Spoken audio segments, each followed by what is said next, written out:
नमस्कार, मैं खुशी और आप देख रहे हैं भारतवर्ष मीडिया। आइए नजर डालते हैं इस वक्त की बड़ी खबर पर। धर्म संस्कृति संगम कार्यक्रम में शामिल हुए बिहार के राज्यपाल। हिंदू एवं बौद्ध धर्म गुरुओं ने अपने अपने विचारों को रखा। अंतर्राष्ट्रीय पर्यटक स्थल बोधगया स्थित मगध विश्वविद्यालय के प्रांगण में आयोजित धर्म संस्कृति संगम कार्यक्रम में बतौर मुख्य अतिथि बिहार के राज्यपाल सैयद अता हसनैन शामिल हुए। इसके अलावा राष्ट्रीय स्वयंसेवक संघ के राष्ट्रीय कार्यकारिणी सदस्य इंद्रेश कुमार सहित हिंदू व बौद्ध धर्म से जुड़े कई धर्म गुरु भी शामिल हुए, जहां लोगों ने अपने अपने विचारों को रखा। इस मौके पर उपस्थित लोगों को संबोधित करते हुए बिहार के राज्यपाल सैयद अता हसनैन ने कहा कि गया बोध गया का कॉरिडोर यहाँ की संस्कृति को दर्शाता है। बिहार एक ऐसा राज्य है जहाँ सभी धर्म के लोग मिलते हैं, सभी तरह की संस्कृति देखने को मिलती है। जब हम यहाँ राज्यपाल बनकर आए तो हमारे मन में एक अलग ही विचारधारा थी। यहाँ आते ही हमें संस्कृति और सभ्यता का संगम देखने को मिला। बिहार एक अकेला ऐसा राज्य है जो अपनी अलग पहचान रखता है। इस कार्यक्रम का जब हमें आमंत्रण मिला तो हमने अपने सारे कार्यक्रम रद्द कर दिए और यहाँ आने की सहमति दी। इस तरह के कार्यक्रम में आकर हमें काफी अच्छा लगा। इस कार्यक्रम के बारे में इंद्रेश कुमार जी ने हमें बताया था और तुरंत हमने अपनी सहमति दी थी। मैंने उन्हें कहा है कि जब तक हम यहाँ रहेंगे हमारा पूरा सहयोग आप लोगों को मिलेगा। इस तरह के धार्मिक आयोजन से आपसी सद्भाव और एकता को बढ़ावा मिलता है। जो लोग भी इस कार्यक्रम में शिरकत कर रहे हैं और जिन्होंने आयोजन किया है वे धन्यवाद के पात्र हैं। बोध गया की ये भूमि इस तरह के संदेशों के लिए जानी जाती है। निश्चित रूप से ये कार्यक्रम अपने आप में एक अलग छाप छोड़ेगा। यहाँ आए लोगों ने अपने अपने विचारों को रख रहे हैं। इससे धर्म और संस्कृति को जानने का भी मौका अन्य लोगों को मिलेगा। Lighthouse to the nation, बहुत जबरदस्त, ये बहुत जबरदस्त टर्मिनोलॉजी अपने जो है उसको प्रकट किया है। Lighthouse to the nation and lighthouse society के लिए मैं समझ सकता हूं, मैं उस जगह पर खड़ा हूं इस वक्त जो असलियत में जैसे कैपेबिलिटी और पोटेंशियल एक लाइट हाउस बनने का,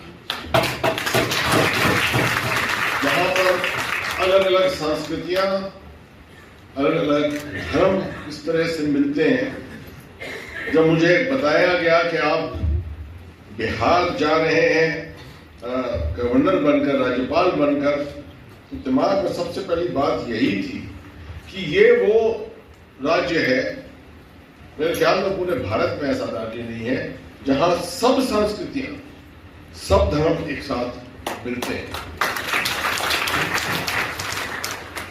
इंद्रेश जी ने 3 हफ्ते पहले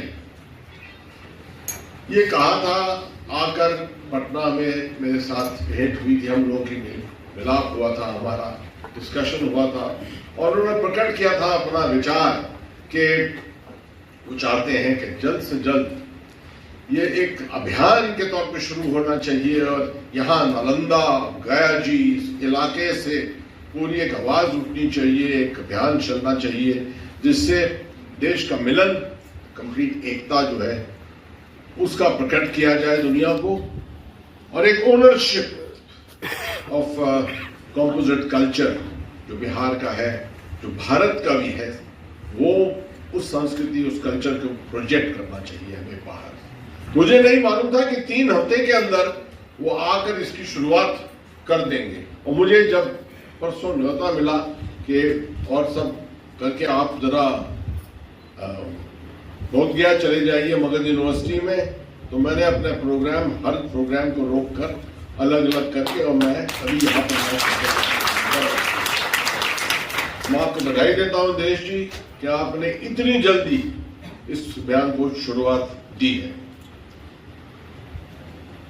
शायद आपको अचंभा हो सुनकर कि मैं अपने आप को क्या समझता हूं। मैं पैदा हुआ एक मुसलमान, मैं बड़ा हुआ, तालीम मुझे मिली ईसाई, रेजिमेंट जब मैं आर्मी के अंदर कमीशन हुआ तो प्योर हिंदू, मित्र मेरे दुनिया के, मेरे माता पिता के भी सब बड़े मित्र जो थे वो सब सिख धर्म के, और इरादे मेरे दिमाग में सब बौद्ध। ये मेरा विचार है, दिस इज माय पर्सनैलिटी। मैं अपने आप को एक भारतवासी इस तरह समझता हूं कि हर धर्म से मेरा कुछ ना कुछ लगाव है।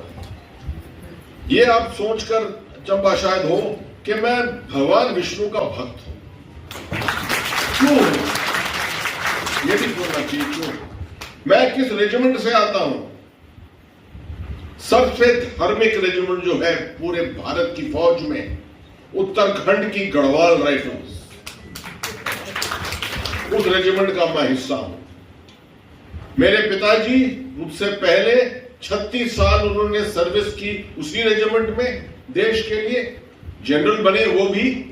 मैंने 40 साल नौकरी की और उस रेजिमेंट का हिस्सा बना। हर साल जब मैं सीनियर मोस्ट रेजिमेंटल ऑफिसर बन गया था, हर साल बद्रीनाथ जाता था, चढ़ावा करता था, घंटी लगाता था वहां पर, हर साल एक नई घंटी, उसको बजाता था, उसकी रिकॉर्डिंग करता था और उसको भेजता था अपने रेजिमेंट के अंदर।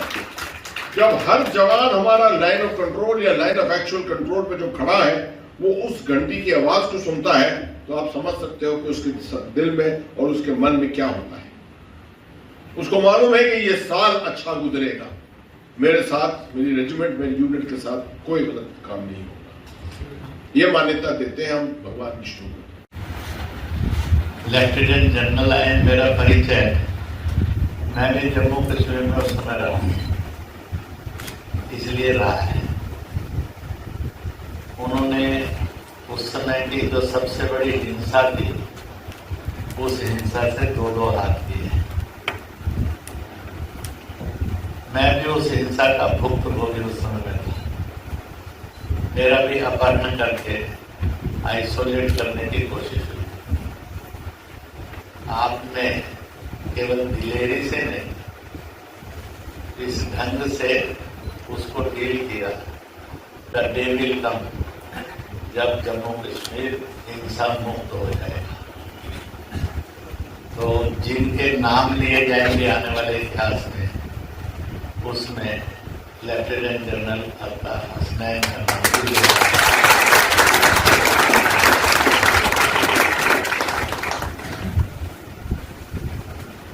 यहाँ की सीमाएं ठीक हो जाएं,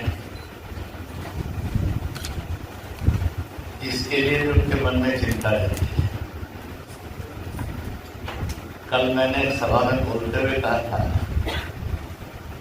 बिहार से तालियां बजे, बंगाल से स्वर उठे, ढाका पहुंच जाए ताकि वहां तक शांति आ सके।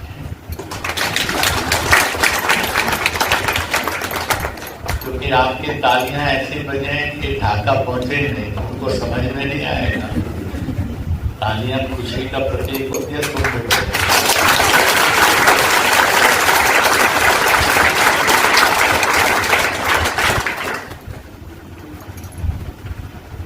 भारत, इसको सबसे बड़ी संख्या दुनिया में मिली है, इट इज मदरलैंड। इसलिए ये राम के लिए भी मदरलैंड है, कृष्ण के लिए भी मदरलैंड है, तथागत भगवान बुद्ध के लिए भी मदरलैंड है।